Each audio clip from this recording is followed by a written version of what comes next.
দর্শক, আবারও নির্বাচনের খবর। এই মুহূর্তে মাখন দাস নরসিংদী থেকে আমাদের সঙ্গে যুক্ত হচ্ছে নির্বাচনের খবর জানাতে। মাখন, আশা করি শুনতে পাচ্ছেন। মাখন, নরসিংদীতে নির্বাচনের প্রচারণা কেমন দেখছেন?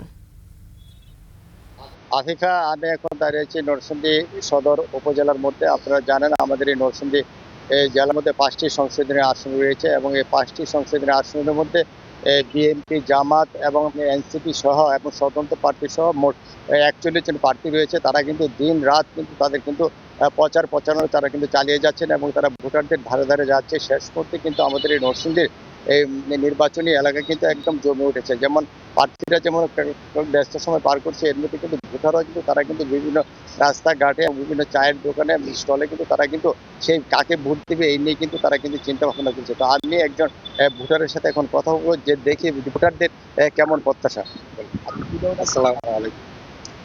আমি চাই নরসিংদী এমন একজন প্রার্থী যাক, যাতে আমাদের নরসিংদী যে অবলিত ড্রেন, নদী, খাল, বিল যে অবস্থা পড়ে আসছে, বিশেষ করে ড্যাঙের যেই বর্জ্য, অনেকগুলো নদী মরে গেছে এবং আমাদের নরসিংদী শহরের অনেকগুলো ড্রেন অচল অবস্থায় পড়ে আছে, অনেকগুলো রাস্তা ভেঙে আছে। এমন একজন ব্যক্তি যাক, যাতে আমাদের নরসিংদীর উন্নয়ন কাজে অগ্রগতি দেখাতে পারে এবং উনি সংসদে আফিফা, আমি আরেকজন সাথে তরুণ ভোটারদের সাথে কথা বলবো, দেখি ওনাকে। ধন্যবাদ আপনাকে। আমরা চিন্তা ভাবনা করতেছি এমন একটা লোক ভোট দেব যিনি এই দ্রব্যমূল্যকে নিয়ন্ত্রণ করতে পারবেন এবং নরসিংদীতে আপনার যে আইন শৃঙ্খলার ব্যবস্থা আছে সেটা ঠিক রাখতে পারবেন এবং রাস্তাঘাট ড্রেনেজ ব্যবস্থা ভালো রাখতে পারবেন এবং আমাদের এখানে জানেন এটা কৃষি প্রধান দেশ এবং কৃষির উন্নয়ন করতে পারবেন এবং সর্বপ্রতি যারা এই ক্ষমতায় আসবেন মানুষ যাতে শান্তিতে বসবাস করতে পারেন এমন একটি যোগ্য লোককে আমরা ভোট দিতে চাই। ধন্যবাদ 21 টিভিকে। আমি বলতে চাচ্ছি যে আমাদের এই মুহূর্তে প্রাণের দাবি হচ্ছে যে দলই নির্বাচিত হবে আগামী আসন্ন জাতীয় সংসদ নির্বাচনে সরকার গঠন করবে, আমাদের প্রত্যাশা থাকবে দুর্নীতিমুক্ত একটি সুশাসন প্রতিষ্ঠার মাধ্যমে সুশাসন যুক্ত একটি সরকার।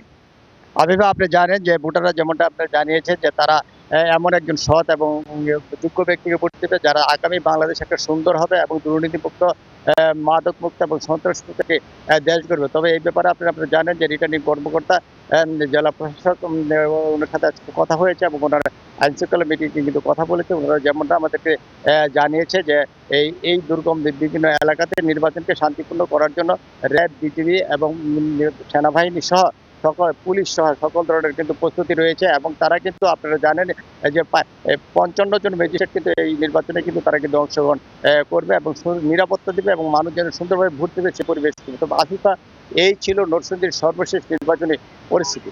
মাখন, ধন্যবাদ আপনাকে।